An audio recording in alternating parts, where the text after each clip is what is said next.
Hello, welcome to Masters and Volts, the business of politics. I'm Merrick Masters. I'm here with my co-host Bill Volz. The business of politics is about interviewing guests who work in the business of electing candidates and influencing lawmakers. Whether we like it or not, politics is a business that takes people, money, and organization to win elections and affect public policy. Our guest today is Alexis Wiley, who's had a meteorically rising career in business, politics, and government, and she'll be with us to talk about that career and her career journey. I'm going to turn things now over to my host, Bill Volz, who will introduce Alexis and start the interviewing. Bill, I'll turn things over to you.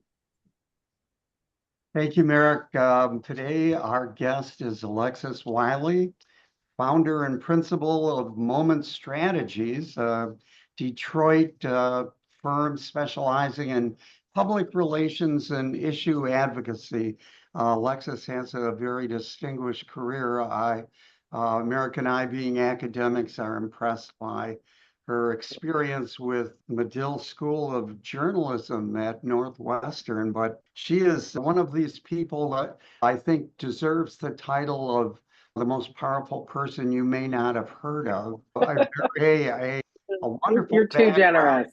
A wonderful background of accomplishment, 20 years of experience working with media, government, community relations, working with a variety of corporate enterprises to project images, to handle crises that I think all of us know today they can quickly get out of control. 6 years for the very successful City of Detroit Mayor Mike Duggan as a chief of staff, a wonderful just series of accomplishments. And again, the Michigan Central train station, the work being done in central southwest Detroit. A number of the initiatives for Detroit's poor, the Detroit Water Fund, Detroit Equity. I'm a resident of Oakland County and very impressed by Alexis' work with the Oakland County Prosecutor's Office during the shootings at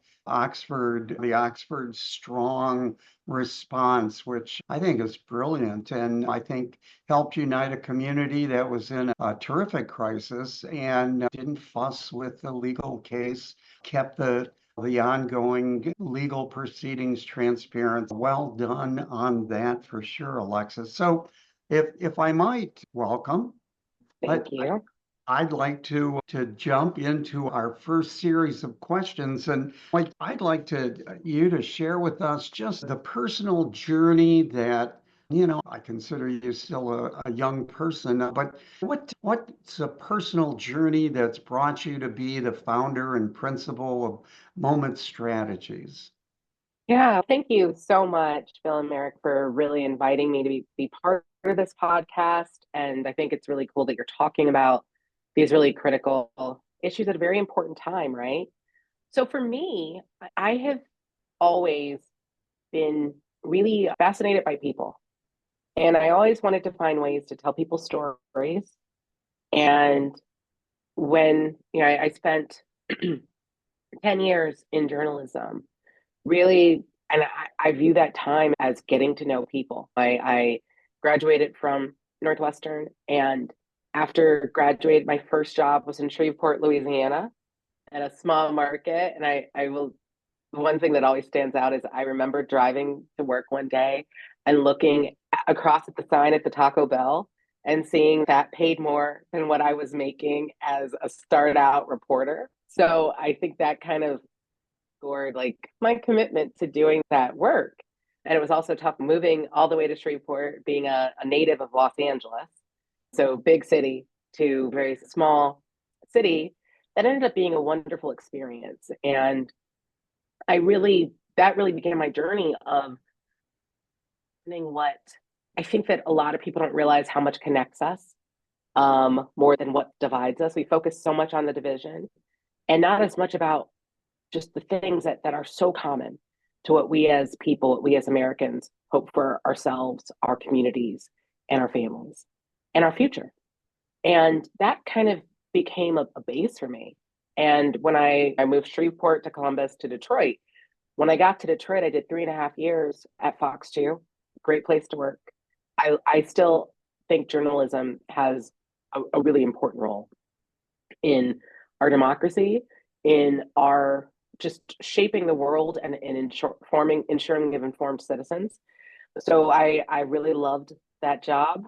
And then Mike Duggan came along and said, would you like to be spokesperson for my administration? I said yes. And in that time, I got a chance to learn about how you can go from telling people stories to also hearing their stories and acting and helping. And that to me has been really the power and the beauty of government, what you can do. It is so very focused on how you can actually help people and transform lives. And it's been really fun to look back on those 6 years, 6.5 years that I spent at the city of Detroit working under Mayor Mike Duggan, to now see how the city has changed and see the impact of those decisions made so long ago, and how that they've been able to really yield some positive impact for the people of the city. And I adore Detroit.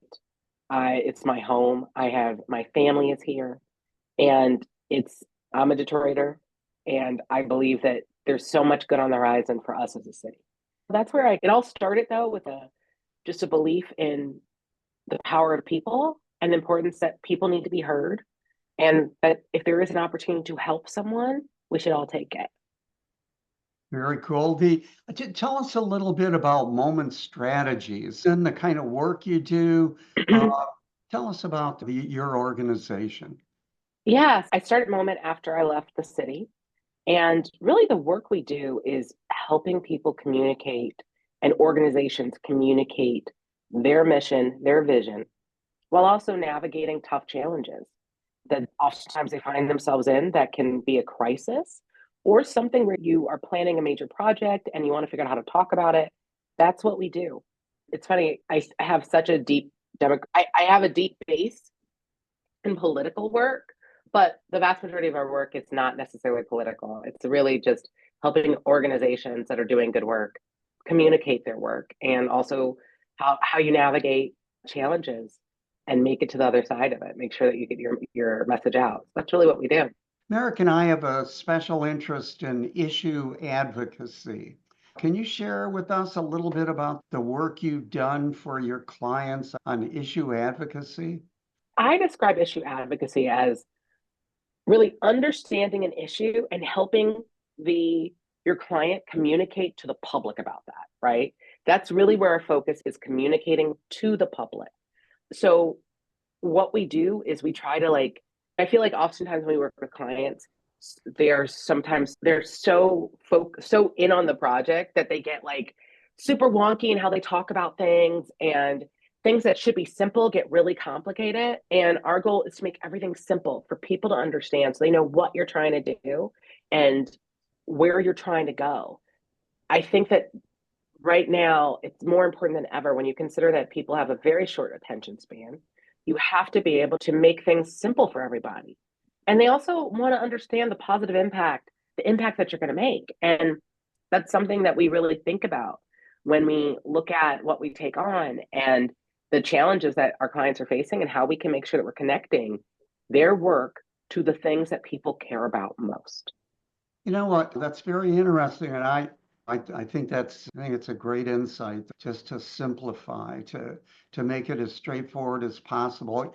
I'm wondering if you could speak specifically to your clients who find themselves in a crisis or something that could become a crisis. Yeah.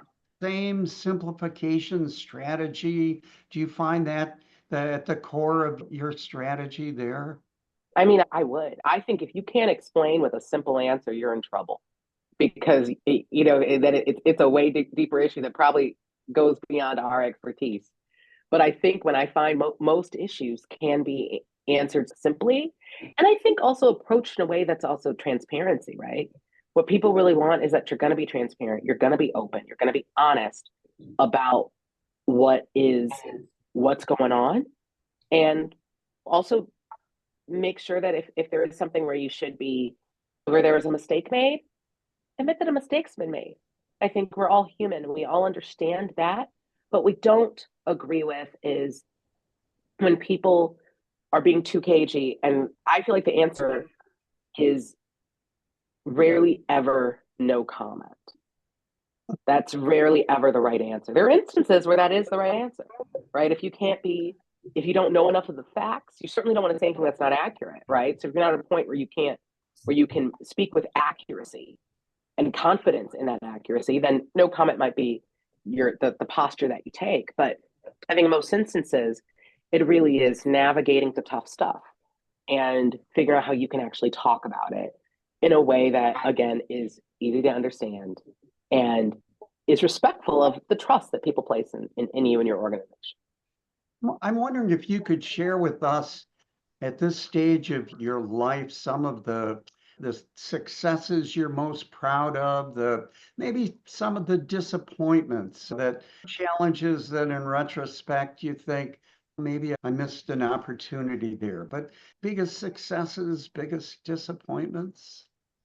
Yeah, I don't know. I feel like when you were describing like my background, I was like, boy, that sounds like a really long time, but it doesn't feel like a really long time. So I don't feel like I'm at a point where I'm like, what are my biggest disappointments, my biggest successes? I feel like there's a lot more on the horizon. So I don't think I've gotten to the point where I'm that retrospective on things, but I can say that at the heart of it, the thing that I feel like I am proudest of is that I think I have an innate sense of I trust my gut. And those instances where I've listened to that little voice have turned out the best, right? It's the times when I didn't listen to that voice that did not turn out the best. But I also think that the dichotomy of like regret, like disappointments versus successes, and all of it builds to one big picture, right? All of it leads to like those things that disappointed you, I think, are things that teach you so much, right? They oftentimes teach you more than the moments of success because they test you and you get a chance to see what you're made of. And I think it's like those moments that tell you, am I built for this? And you either walk out convinced that you're built for this or feeling as if maybe I need to pivot. But the key for me is always being self-aware and realizing that when you face challenges, that you actually learn from it, right? That you're not, as like my grandma would say, stuck on stupid and keep doing the same thing over and over again, right? You've got to grow. And I think that growth all of it builds on each other. I don't have anything specific. I'm extraordinarily proud of the work we were able to do with the city of Detroit, the people we've been able to help, and watching the ripple effect of decisions made so long ago. One thing people don't always realize in government is those decisions that sometimes seemed crazy back then, how they pay off down the road. Like when you think about when the mayor launched his looking at the land bank and looking at how to get homes occupied. And he said, all right, I'm going to sell these houses starting at $100. These houses that were previously on the list to be torn down, but were houses that had beautiful bones and could still serve as beautiful homes if you put the work in. And he offered it up for $100. And it was my job to get the story out there. And I'll never forget how we had news outlets that laughed at us. National news outlets were laughing. Headlines being like, Detroit selling $100 houses, right? If we had let that stop us, or if the mayor had let that stop him, we would not be at a place where we have so many thousands of houses across the city that have been reoccupied or removed. And we drive through neighborhoods and I'm like, I remember when we did our first open house at that house, and it was a house that would look like it was going to fall down on itself. Today, it's a beautiful home with a fence around it and a beautiful like front yard and a family that's loving it and making memories. And I think about that story of those houses, that's all over the city. But it's that belief in a vision and the conviction of it, right? And you just keep building on it. And I think it's also not a stubborn conviction, but it is a thoughtful a thoughtful conviction, right? You have to pivot and mold it over the years, but over time. But it's really important to start with that vision and not be deterred by the naysayers who can't see it. Merrick, let me throw the ball to you. Alexis, we want to talk to you a little bit now about your role as Chief of Staff of the mayor's office. Tell us about that job, what it entails, and was there anything about it that surprised you while you were in it that you didn't maybe expect, or that you might have expected but it came out to be a little bit different from what you had originally anticipated? Yeah, that's an interesting question. I think the job of Chief of Staff is the best job and the toughest job all at once, because it is so very unpredictable. And I think it's hard to explain. It's a job that I think is defined by the principal and defined differently by each principal. And for me, it was very much learning how to make sure that we were delivering on the things that we said we were going to do, and that the internal actions also aligned well with the external vision, right? And that was really what it was. And it was a great job, a great time to be part of the city. Proud of the time that we spent, all the cool things and the wonderful things that we were able to do, and learned a ton doing it. I think it helped give me a foundation to learn how to manage people, how to lead and lead well, and just how to really, I think leadership is a big thing that you take away from that kind of role. And leadership is also, I think people think of leadership as I'm the one in charge, but I think good leaders are really great servants. I think that I forget exactly who said this, and I will remember this the minute I'm done with this conversation.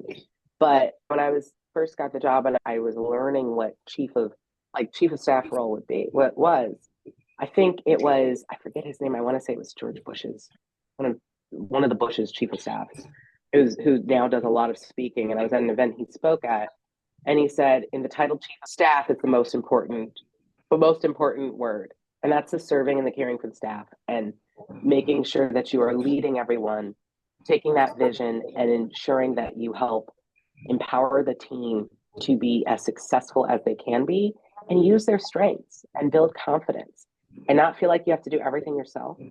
I think the best chiefs of staffs also are good at delegating and really view it as, my job is to help lead and build the team, right? Not be bought into the ego of it or the power aspect, but more on the service aspect. So it was a great job, great time. And those are the key things I think I took away from that. Well, that's really interesting. Was that person, by the way, Sununu? That was George Bush's. No, I would remember that. I should probably Google this. I forget his name. He's Andy Card. Yes. Okay. Yes. Was he Bush, or am I missing one of the Bushes, right? I think he might. I don't remember whether he was Bush or Clinton, but no, he was not. I think he was Bush, but he's a wonderful speaker, and he really talked a lot about what it was like being chief of staff and how to hone your skills. I went to a seminar at Harvard, and he spoke, and then just reading up on some of the things he talked about, I think he's like someone who is viewed as he communicates the job really well. Yeah, it was Andy. You mentioned, the reason why I mentioned that is this chief of staff, not many people know what a chief of staff does. 100%. When I got the job, I didn't quite understand it. That's like kind of I think I came out of a newsroom. I think you put it well. It's how the principal defines it.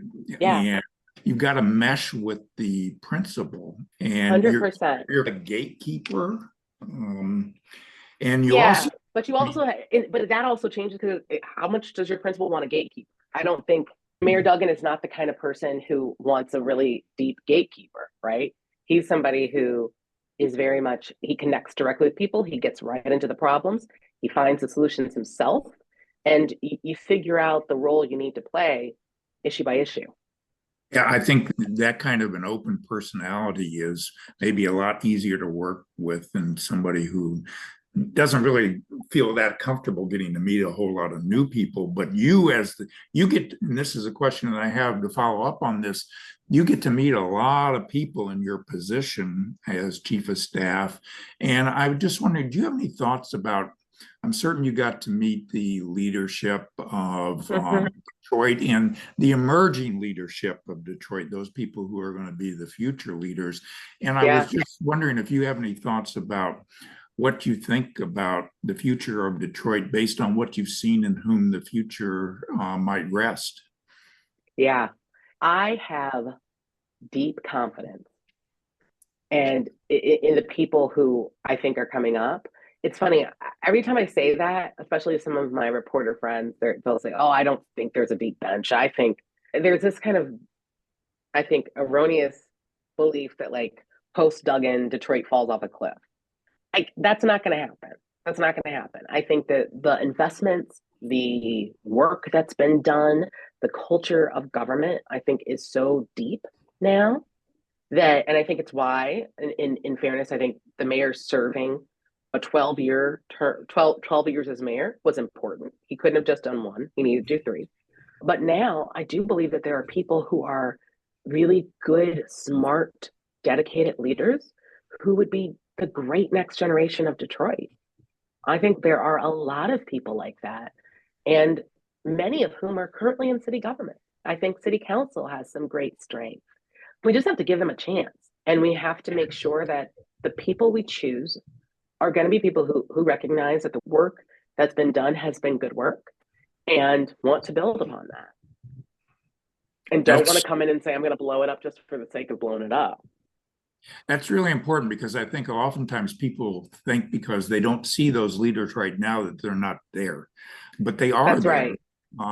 And you just gotta hope that the opportunities come for them to come forward and want to come forward and exercise that leadership quality that they have. Nobody knew Mike Duggan before he really ran for mayor. People knew he was CEO of this or that, but he really became known when he decided he wanted to step in and run for mayor, and people realized that he brought a lot of talent. And there are lots of people in Detroit with a lot of talent that just are not well known now. But if 100%. Get them to come forward. And I think you hit the nail on the head with, we've got to get them to want to come forward, because I do believe that public service is it's got to be in your heart. But I also think that we've got to make it easy for people to serve and for good people to feel like they're supported, that they're compensated in a way that also supports their family and still be in government, because it's a critical role, right? I think of government very much like how I think about teaching, right? It's just a wonderful, important service that we as a society need to make sure that we're lifting up in the proper way to attract the best talent. One of the reasons Bill and I wanted to ask you to come on the show is we think you're a perfect role model for this, to encourage people to come forward. And I'll turn things over to Bill. I'd like to, if we could, move back to moment strategies and talk about if you find recurring needs in your clients. Are there continual concerns or the places in which your clients find they need help in creating a communication strategy? Is it a strategy with their customers? Is it with the government? Is it with the community? I do think the key thing now is that communication has become so decentralized, right? You can't just put out a press release, right? You've got to communicate across social media. You have to communicate with community organizations, and how do you connect with them in person at community meetings? We are now at a place where, and you can't just say, I'm only engaging with these outlets because they are established press. No, people now are getting their news and information from so many different places. That to me is the biggest single challenge that I think established organizations, regardless of the sector that you're in, are figuring out how to navigate. And I think for us, that's part of what makes this so exciting is there are new communications channels, new influencers every single day. And we have to stay on top of that because it really, you can't just rely on one channel or one stream of communication. It's got to be across all of them. And it's got to be coordinated because oftentimes there's so many different silos where folks will communicate one thing here, one thing on social, one thing on their radio ads, one thing on their TV ads. And oftentimes it's disconnected that you don't actually move a needle because everyone's doing their own thing instead of communicating with the main message. But then they're wondering why we can't get things done or we can't get through on this. Well, it's because you're not utilizing all your channels and communicating in a coordinated way. That I think is the single most important thing that we run into with clients and where we try to be the most helpful. Maybe that answers my next question. The central benefit from working with Moment Strategies, is it that coordinated communication message, that coordinated strategy? 100%. I think what we are is we are thoughtful strategists, right? And we thrive on coordination, driving coordination, working with internal teams to help them get to that. Merrick, back to you. You guys didn't realize I was such a TV person that I could like give you short answers. I do not dribble on. I tell people, like, don't give me a long, I'm going to get to it. But a lot of thought. Yeah. I think Woodrow Wilson once said that somebody asked him how long it'd take him to give a speech, and he said, if I don't have any time to prepare it, it'll be an hour. But if you give me a week or two to prepare it, it'll be just a couple minutes. And I think that you come prepared and you're focused. So we appreciate that. What I'd like to, in the last final segment that we have, is talk to you a little bit about what, as the political environment in the state of Michigan or nationally, however you would like to focus on it, about what you think that means in terms of the clients you represent and their needs going forward. What would you advise them to anticipate as, what are the important things that need to be done or haven't been done that should be addressed? From a political standpoint? Yes, right. Just in terms of political, public policy, are there things that you really think are key on the horizon? I think that people are there's a growing sense of disdain for the polarization in this country because we have gotten so polarized that we can't actually address those key issues that keep us all up at night. You think about whether you're a Republican or a Democrat or an independent, you care about your families, you care about the future of our kids, you care that we have a strong economy, but also have a way to help people in need. Yet the rhetoric and the two-party system has gotten so toxic that we can't find a way to the middle, right? We can't find a way to the real people. And I think for that reason, you see a growing number of people who are turning away from the political system and wanting something new. I think that what we should understand is that I think we are in a time of great change. And the change is it's coming at us so quick. And it's so hard to navigate. But our biggest threat as a country, as a united group of people, is that polarization and the hatred is just getting so out of control. And we've got to all work against that.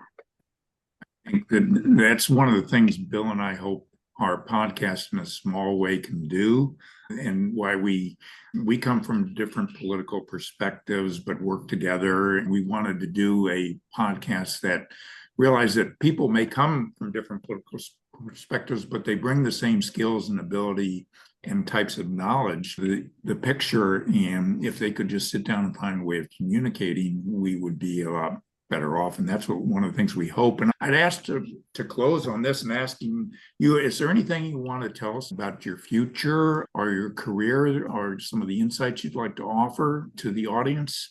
I don't know. I think I'm still figuring it all out, to be completely honest. I think that I really do believe that my career, my life has really been built on walking through the doors that opened right? Even when I wasn't sure what it would lead to.